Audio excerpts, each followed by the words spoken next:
Hello hello hello hello. વાર્તાનું નામ રોટલો, લેખક ઝવેરચંદ મેઘાણી.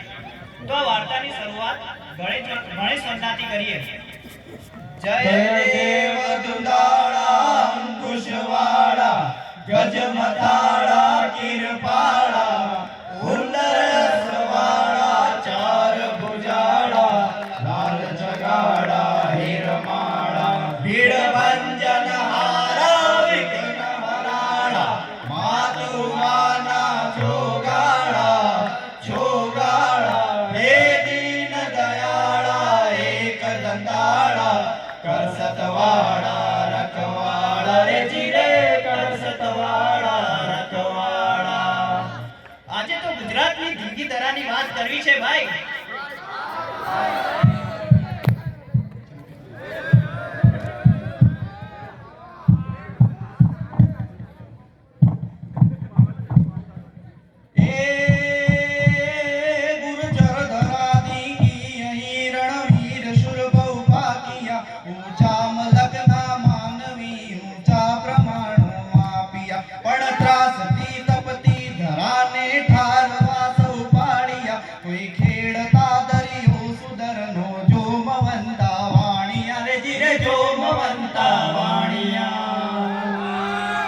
ગુજરાતના હાલડ પંથકના એક ગામની વાત છે ભાઈ.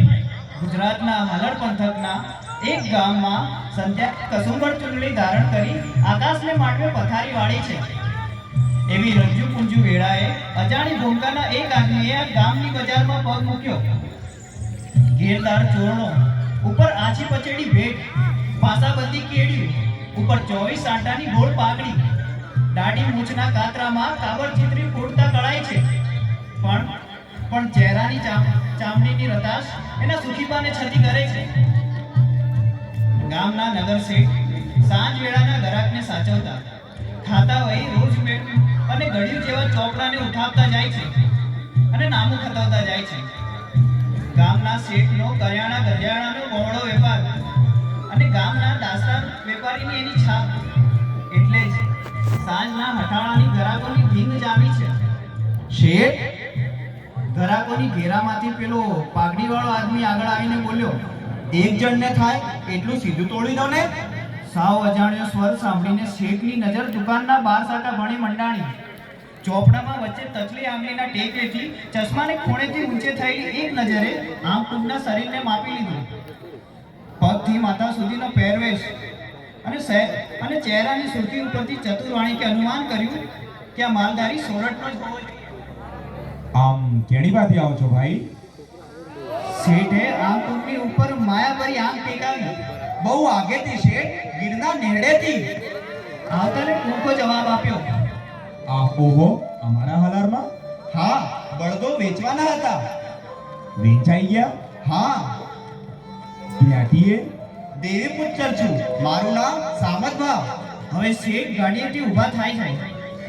આ પંથકમાં કોઈ સગુ સાકુ છે ભાઈ?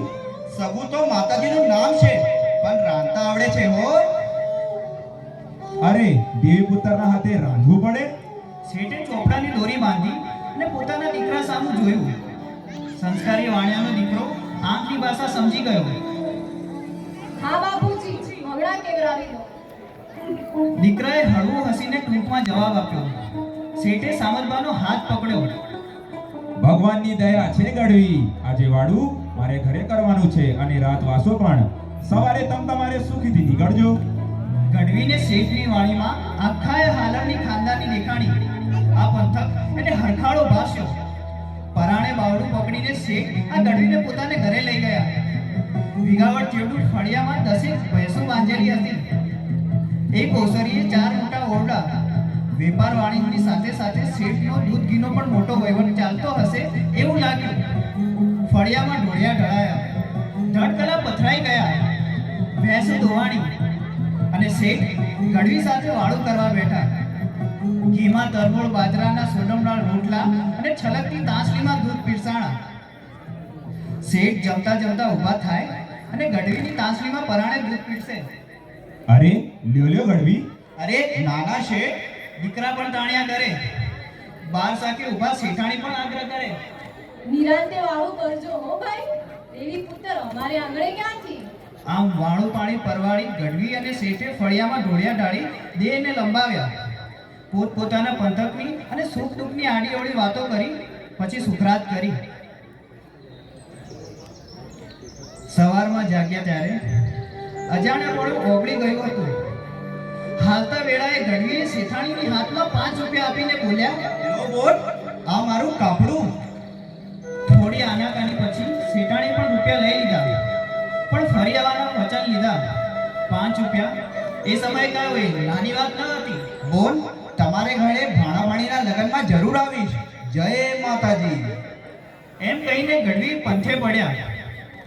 સામત ગઢવી નેહડે આવ્યા.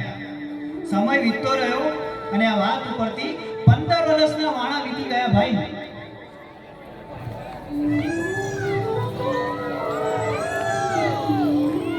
ગીરનું જંગલ ગાજે છે, ઝાડે ઝાડ, પાને પાન, પહાડે પહાડ, નદીએ નદી, સાંજ વેળાએ દાડા પોરના ગીત ગરજે છે. બંકી ધારના આકર્ષણોને રસ્તાઓ અને ઢાળ ઢોળાને પાર કરતા 20 જેટલા જાનના ગાડા દળેડ દળેડ ચાલ્યા જાય છે. જાની હારે 5 વડાવ્યા રૂપાય છે, ગીતો ગવાય છે, વાતોની ચકોળ વળે છે. રસીના પગડમાંથી અને ઝાડીઓની ધૂળમાંથી આવતો ઠંડો પવન વાતાવરણને પ્રફુલ્લિત કરી રહ્યો છે. જાનૈયા અને જાનડીઓના લગ્નનો ઉમંગ એવી રડગાતે જાણે વાર્તા માંડી રહ્યો છે. અને એકાએક બધું થંભી જાય છે.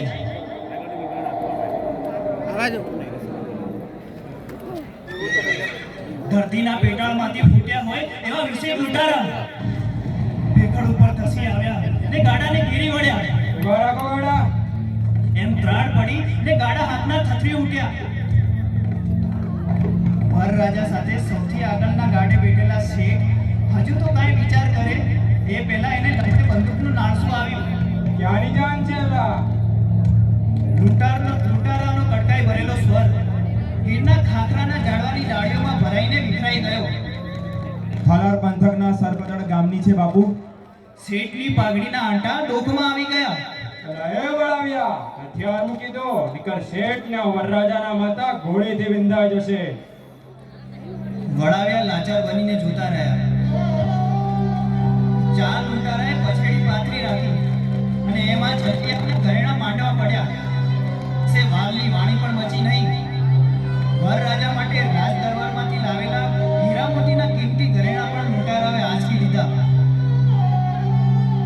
આખી જાન કકડી ઉઠી. કારણ કે શેઠની તમામ મિલકત પણ વેચાઈ જાય ને તો પણ રાજ દરબારના એ ઘરેણાની કિંમત ચૂકવાય એમ નહોતી. શેઠ સહિત સૌના મોટા કાણા ઠળક થઈ ગયા. લૂંટારા ઘરેણાના પોટલા ચડાવીને ઘોડે ચડી જંગલમાં અદ્રશ્ય થયા. મોટી ઘાટ પાડી છે એમ હરકાતા લૂંટારા જંગલના આડમેટ રસ્તે નિરાંતે ચાલ્યા જાય છે. એમાં પાછળથી સાથ સંભળાણો. એલા કેણીપા, લૂંટારાએ પાછળ જોયું તો કરોડપાડાના નેસનો મોભાદાર ગઢવી સામતભા હાથમાં ડાંગ રમાડતો નજીક આવતો દેખાયો. આ સામતભા કોક વેળા અસુરા નેસડે આવેલા ભૂખ્યા દુખ્યાને પૂછતો નહીં કે તમે કોણ છો અને રોટલો આપતો. સામતભાની રોટલાની રખાવટથી લૂંટારા વાકેફ હતા અને અંતરિયાળ ગીરમાં સામતભાનું ઝૂંપડું એટલે અન્નપૂર્ણાના આશ્રમ સમાન હતું. આ લૂંટારાએ પણ ઘણીવાર પોતાના પેટની આગ ત્યાં શેકી હતી. એટલે જ ગઢવી સામે છુપાવાનો કોઈ અર્થ નહોતો. મોટો હાથ માર્યો છે ગઢવી. વાણિયાની જાન હતી. વાણિયાની જાન? કયા ગામની? ફાલાર પંથકના સરપતળની. હે, ઈ તો મારા ભાણાની જાન. રાખો સામતભા, નાતે વાણિયા વેપારી ને પાછા ક્યાં આવ્યું એ સરપતળ? ઈ વળી તમારો ભાણો ક્યાંનો? એવો કયો નાતો? રોટલાનો ભાઈ, રોટલાનો. ખરે ટાણે જે આ પેટની આગ ઠારે એની હારે સમજમાં નાતજાત ન આવે. અને એ શેઠાણી તો મારા ધર્મના બોલ. મારે કાપડું કરવું પડે. કઈ ફોડ ભાડો ગઢવી. અને ગઢવીએ 15 વર્ષ પહેલાની વાળુવાળી રાતની વાત કરી. વાત સાંભળીને લૂંટારાની કથન છાતીમાં પણ પરબકારની સરવાણી ફૂટી. સામતબાને ખભે હાથ મૂકીને લૂંટારો બોલ્યો, વાત જો રોટલાના રખાવટની હોય ને ગઢવી, તો કોઈકથી વેળા તો રોટલો મેં પણ તમારો ખાધો છે. ભલે તમને ખબર નહીં હોય, પણ ઉપરવાળાએ આજ મને રોટલાનું ઋણ અદા કરવાની વેળા આપી છે. ઈ કેમ જવા દો? લ્યો, આ તમારી ભાણાની જાનના ઘરેણા. જાઓ, સોંપી દો. ઘરેણાનું પોટલું હાથમાં આપીને લૂંટારા ગીરની જાળીઓમાં ઓગળી ગયા. ઉતરેલ મોઢે ધીમે ધીમે ચાલતી જાનના ગાડા ગીરના ઉબડ-ખાબડ રસ્તે હવે હોશ વગરના ચાલ્યા જાય છે. થોડી વાર પહેલાનો ઉમંગ અને ઉપસંગ ઓગળી ગયો છે. બળદોનો ઘૂઘરમાળ પણ હવે જાણે લગ્ન ગીતના છોડને બદલે મરસિયાનો સૂર રેલાઈ રહ્યા છે. એવામાં પાછળથી સાથ સંભળાણો. શામજી શેઠ, લૂંટારાના અવાજથી ફફડેલા જનૈયાના કાળજા ફરી થડકી ગયા. મુંજાશો માં બાપ. લ્યો આ તમારા ઘરાણા, પહેરી લ્યો. કહીને સામતબા આગળ આવતો. તમે કોણ ભાઈ? એમ કહીને શેઠ ગાડીથી નીચે ઉતર્યા. કનૈયાને ભગવાને વહાર કર્યો હોય એમ હરખાતા પોતપોતાના દાગીના પહેરવા લાગ્યા. મને ના ઓળખ્યો શેઠ? ગઢવીએ બે ડગલા આગળ આવ્યો અને શેઠે એને નીરખીને જોયો. હું સામતબા ગઢવી, તમારા આંગણે મેં રોટલો ખાધો છે, યાદ આવ્યું? અને શેઠે ગઢવીને પોતાની મતમાં લીધો.